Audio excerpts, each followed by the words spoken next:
राधे राधे जी। पवित्र वचन YouTube channel में आपका हार्दिक स्वागत है। मैं हूँ कात्यायनी। भक्तों, एकादशी की रात्रि को जागरण कर भगवान विष्णु जी की विशेष पूजा की जाती है।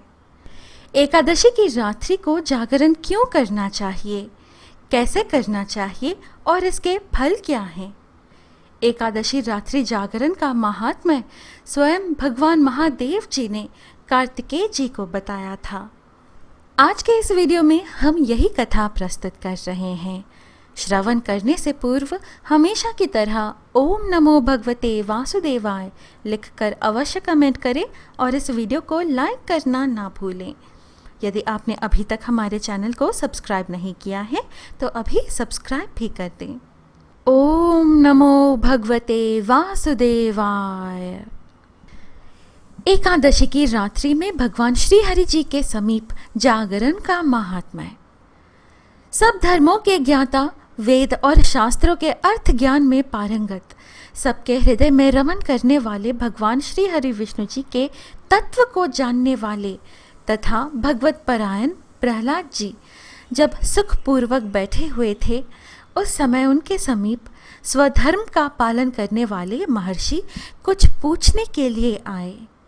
महर्षियों ने कहा, प्रहलाद जी, आप कोई ऐसा साधन बताइए जिससे ज्ञान, ध्यान और इंद्रिय निग्रह के बिना ही अनायास भगवान विष्णु जी का परम पद प्राप्त हो जाता है। उनके ऐसे कहने पर संपूर्ण लोकों के हित के लिए उद्गत रहने वाले विष्णु भक्त महाभाग प्रहलाद जी ने संक्षेप में इस प्रकार कहा, महर्षियों, जो 18 पुराणों का सार से भी सारतर तत्व है, जिसे कार्तिकेय जी के पूछने पर भगवान शंकर जी ने उन्हें बताया था, उसका वर्णन करता हूँ, सुनिए। महादेव जी कार्तिकेय जी से बोले, जो कली में एकादशी की रात में जागरण करते समय वैष्णव शास्त्र का पाठ करता है, उसके कोटि जन्मों के किए हुए 4 प्रकार के पाप नष्ट हो जाते हैं। जो एकादशी के दिन वैष्णव शास्त्र का उपदेश करता है, उसे मेरा भक्त जानना चाहिए। जिसे एकादशी के जागरण में निद्रा नहीं आती तथा जो उत्साहपूर्वक नाचता और गाता है, वह मेरा विशेष भक्त है। मैं उसे उत्तम ज्ञान देता हूँ और भगवान विष्णु जी मोक्ष प्रदान करते हैं। अतः मेरे भक्त को विशेष रूप से जागरण करना चाहिए। जो भगवान विष्णु से वैर करते हैं, उन्हें पाखंडी जानना चाहिए। जो एकादशी को जागरण करते और गाते हैं, उन्हें आधे निमेष में अग्निष्टोम तथा अतिरात्र यज्ञ के समान फल प्राप्त होता है।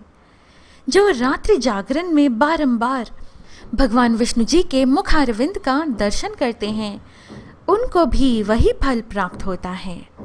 जो मानव द्वादशी तिथि को भगवान विष्णु जी के आगे जागरण करते हैं, वे यमराज के पाश से मुक्त हो जाते हैं। जो द्वादशी को जागरण करते समय गीता शास्त्र से मनोविनोद करते हैं, वे भी यमराज के बंधन से मुक्त हो जाते हैं। जो प्राण त्याग हो जाने पर भी द्वादशी का जागरण नहीं छोड़ते, वे धन्य और पुण्यात्मा हैं। जिनके वंश के लोग एकादशी की रात में जागरण करते हैं, वे ही धन्य हैं। जिन्होंने एकादशी को जागरण किया है, उन्होंने यज्ञ, दान, गया श्राद्ध और नित्य प्रयाग स्नान कर लिया। उन्हें सन्यासियों का पुण्य भी मिल गया और उनके द्वारा इष्टापूर्त कर्मों का भी भली भांति पालन हो गया। षडानन भगवान विष्णु जी के भक्त जागरण सहित एकादशी व्रत करते हैं, इसलिए वे मुझे सदा ही विशेष प्रिय हैं। जिसने वर्धिनी एकादशी की रात में जागरण किया है, उसने पुनः प्राप्त होने वाले शरीर को स्वयं ही भस्म कर दिया। जिसने त्रिस्पृशा एकादशी को रात में जागरण किया है, वह भगवान विष्णु जी के स्वरूप में लीन हो जाता है। जिसने हरिबोधिनी एकादशी की रात में जागरण किया है, उसके स्थूल सूक्ष्म सभी पाप नष्ट हो जाते हैं। जो द्वादशी की रात में जागरण तथा ताल स्वर के साथ संगीत का आयोजन करता है, उसे महान पुण्य की प्राप्ति होती है। जो एकादशी के दिन ऋषियों द्वारा बनाए हुए दिव्य स्तोत्रों से, ऋग्वेद, यजुर्वेद तथा सामवेद के वैष्णव मंत्रों से, संस्कृत और प्राकृत के अन्य स्तोत्रों से व गीत वाद्य आदि के द्वारा भगवान विष्णु जी को संतुष्ट करता है, उसे भगवान विष्णु भी परमानंद प्रदान करते हैं। यह पुनः पठते रात्रौ गाताम नाम सहस्रकम द्वादश्यां पुरतो विष्णोर्वैष्णवानां समापतः स गच्छेत् परम स्थान यत्र नारायणः त्वयम्। जो एकादशी की रात में भगवान विष्णु जी के आगे वैष्णव भक्तों के समीप गीता और विष्णु सहस्रनाम का पाठ करता है वह उस परम धाम में जाता है जहाँ साक्षात भगवान नारायण विराजमान है।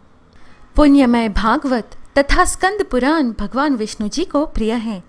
मथुरा और व्रज में भगवान विष्णु जी के बाल चरित्र का जो वर्णन किया गया है, उसे जो एकादशी की रात में भगवान केशव का पूजन करके पढ़ता है, उसका पुण्य कितना है यह मैं भी नहीं जानता, कदाचित भगवान विष्णु जी जानते हों। बेटा, भगवान के समीप गीत, नृत्य तथा स्तोत्र पाठ आदि से जो फल होता है, वही कली में श्री हरि के समीप जागरण करते समय विष्णु सहस्रनाम, गीता तथा श्रीमद् भागवत का पाठ करने से सहस्र गुना होकर मिलता है। जो श्री हरि के समीप जागरण करते समय रात में दीपक जलाता है, उसका पुण्य 100 कल्पों में भी नष्ट नहीं होता। जो जागरण काल में मंजरी सहित तुलसी दल से भक्ति पूर्वक भगवान श्री हरि का पूजन करता है, उसका पुनः इस संसार में जन्म नहीं होता। स्नान, चंदन लेप, धूप, दीप, नैवेद्य और तांबूल, यह सब जागरण काल में भगवान को समर्पित किया जाए तो उससे अक्षय पुण्य होता है। कार्तिकेय, जो भक्त मेरा ध्यान करना चाहता है वह एकादशी की रात्रि में श्री हरि के समीप भक्ति पूर्वक जागरण करे। एकादशी के दिन जो लोग जागरण करते हैं, उनके शरीर में इंद्र आदि देवता आकर स्थित होते हैं। जो जागरण काल में महाभारत का पाठ करते हैं, वे उस परम धाम में जाते हैं जहाँ सन्यासी महात्मा जाया करते हैं। जो उस समय श्री रामचंद्र जी का चरित्र दशकंठ वध पढ़ते हैं, वे योग वेताओं की गति को प्राप्त होते हैं।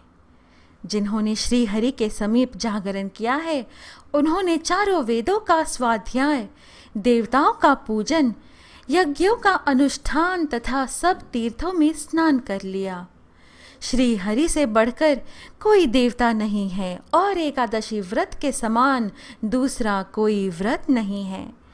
जहाँ भागवत शास्त्र है, भगवान विष्णु के लिए जहाँ जागरण किया जाता है और जहाँ शालग्राम शिला स्थित होती है, वहाँ साक्षात भगवान विष्णु जी उपस्थित होते हैं। इस प्रकार महादेव जी कार्तिकेय जी को एकादशी रात्रि जागरण का महात्म्य बताते हैं। भक्त, यह थी आज की प्रस्तुति। आशा है आपको यह वीडियो अच्छी लगी। ओम नमो भगवते वासुदेवाय लिखकर अवश्य कमेंट करें और इस वीडियो को लाइक करना ना भूलें।